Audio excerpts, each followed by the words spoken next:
Welcome back.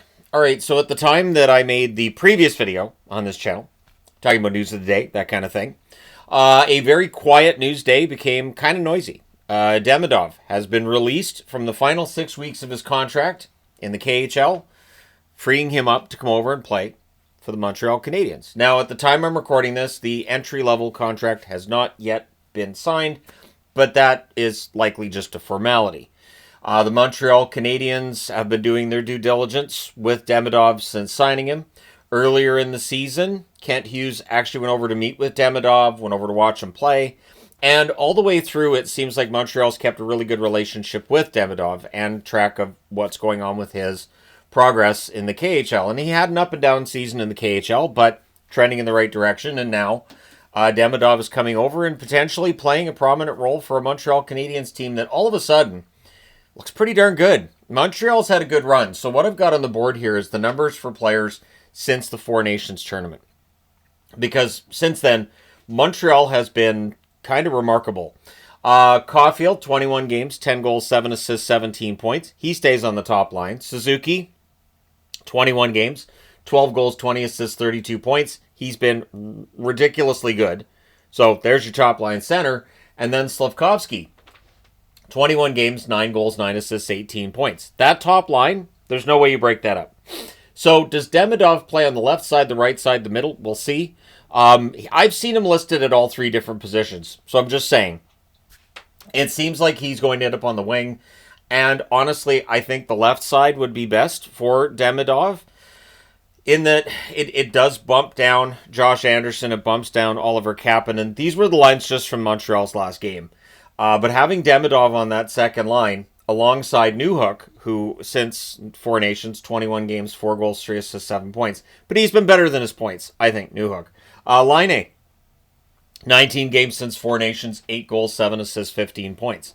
That's a pretty good second line right there. If Demidov does slot in on the left side with Newhook and Laine, it would bump Kapanen down. Kapanen's played 2 games since coming back over from the SHL. No points to record as of yet. Dvorak's been excellent too. 21 games, 5 goals, 9 assists, 14 points. And Brendan Gallagher is playing the best hockey I think he has in 5 years, at least. 21 games, 6 goals, 7 assists, 13 points. That is a very good top 9. This is a Montreal team that I've talked about for weeks as being a potential team that could pull off an upset early on in the playoffs. And I think adding Demidov, it really could go either way. Sometimes players come over from the KHL and they have no problem with that transition. Sometimes they do. And so with Demidov being younger, we'll see if he has any struggles with the change of culture, change of language, change of league, change of everything, or if it's just hockey to him and it's easy. So then that would put Josh Anderson on the fourth line. He has 6 goals and an assist for 7 points in 20 games. Evans, a goal and 6 assists for 7 points in 21 games. And Yoel Armia, a goal and an assist for 2 points in 20 games. That is a really good top 4 lines right there. That is an excellent forward group. And then you get to the blue line. Matheson has seen the offense dry up because all of those opportunities he was getting last season have gone to Lane Hutson, and rightfully so. 2 goals, 2 assists, 4 points in 21 games since Four Nations. Carrier, 4 assists in 21 games, still a solid pickup from Nashville. Caden Gooley, 6 games since his return, 2 assists for him over that time period. Lane Hutson continues to put up ridiculous numbers, 21 games, 3 goals, 20 assists, 23 points. Very likely to win the Calder. Demidov is going to be a favorite to win it next year. He is. I would not be surprised if he does either. He's not going to play enough games between now and the end of the season not to be eligible for the Calder. And if Montreal has some success in the playoffs, should they stay above that playoff line, that's good experience for him as well and can really help when you get into the regular season the following year. Struble has 7 assists in 21 games since the Four Nations tournament. Savard, 4 assists in 20 games. And Jackeye, 1 assist in 17 games over that time period. In net, Montembeault, 11, 2, and 3 with a 910 save percentage. Very solid numbers. Dobesh, 2, 2, and 1 with an 897 save percentage. Bit more of a struggle for him lately, but honestly, as the backup, he's fine. Heineman, 1 assist in 20 games. His play has really dropped off in the second half of the season. It happens with some rookies. Roy, just 8 games played since Four Nations, 2 goals. Pizzetta, 8 games played, no points. Points aren't really Pizzetta's game. And Owen Beck came up and played 6 games, 1 assist. And Beck is still seen as a pretty good prospect on a Montreal team that has a lot of good young talent. And I think this Habs squad is going to be good for a while. I'm really appreciative of the work done by Kent Hughes to get here. And I think it's remarkable just how quickly Montreal's gone from the worst team in the league to being a playoff team. It's just, there's a lot of GMs, I would think, of rebuilding teams that are going to look at how Montreal did it and say, can we kind of do something similar to this? Now, their points percentage currently is at 552.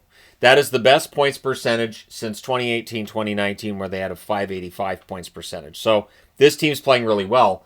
And 2009-2010, when they went on that Cinderella run as a bottom seed making the playoffs, they had a points percentage of 537. So this team has actually got a better points percentage than the one that went on that run. Now, yeah, it was Jaro Halak. That was Jaro Halak putting Montreal on his back and going, all right, I'll get you through Washington, I'll get you through Pittsburgh. And he did. And it went really well for the Montreal Canadiens. They did lose in the conference final, but no one expected them to reach the conference final that year. And yeah, it was a remarkable run. And then 2010, 2011, they went to Carey Price and let Halak go. And there was a lot of consternation when that took place. At this point in time, there's none of that kind of drama. It's only positives. It's all positive for Montreal. And I can't remember the last time I saw this. Like, Reinbacher's still on his way. And look at this blue line. This is a good blue line. You're going to add Reinbacher to that next season. And Fowler could very well be the backup goaltender next year. Fowler looks pretty darn good. So the contract is not yet done. But when it is, you've got to think he has to play top 6. If Demidov's going to be effective, he kind of has to get into a top 6 role. The debate will be out there about, well, do you want to give him that ice time, make him earn it? With players of Demidov's ilk, he is seen as the most talented National Hockey League player, who up until today was not in the National Hockey League, among drafted players anyways. So Montreal may have got themselves a real steal on this one. And I do think that Demidov and what he is and what he could be, I think it takes some of the sting out of Reinbacher being drafted ahead of Michkov. And at the time, it sounded like Michkov really wanted to play for the Flyers, and it might have been more difficult to get him to come over and play for another team. I'm not saying it would have been impossible or trying to say, everybody made the right decision, it didn't draft Michkov. But there was a perception at the time he wanted to play for the Flyers. He wanted to be in Philadelphia. And so drafting Reinbacher, I still think could work out just fine. And with all the moves that have been made by this team this season, I like Montreal's chances. I do. Maybe they do go out in the first round, but just making the playoffs and all of these good young players and still some solid prospects on the way, Montreal could be a wagon for a while. This is a team that could absolutely be a wagon for a while. The only sadness I have of this is as a Boston fan, that I can't see Boston, Montreal in the playoffs. That's too bad. And I say this even knowing this Montreal team could be capable of upsetting Boston in the playoffs. There's just something magical about Boston and Montreal in the playoffs, something very different. Reminds me of my childhood where they played all the time against one another. And I never complained that they played each other every year. I thought it was great. So maybe we'll get there again, but Boston's going to have to go through their rebuild first, and maybe it'll take a little bit longer than it did in Montreal. I just think Kent Hughes did a great job. I think Marty St. Louis has been the perfect coach for them, for this team going through this little rebuild they've done. And adding Demidov, how much more dangerous could this make him? A lot, actually. And the fact that he's going to be on that second line in all likelihood really beefs up that top 6 and will make them very difficult come playoff time. But let me know your thoughts in the comment section below. If you're a Habs fan, how optimistic are you about not just this year but beyond? I'm going to say you should be very optimistic. This team looks pretty darn good. And this summer, there's a chance for some of these veterans to move on and get replaced by either other free agents Hughes can find or good young players coming up. So Montreal may very well be in a position where we're looking at a team that's going to have a lot of success down the road.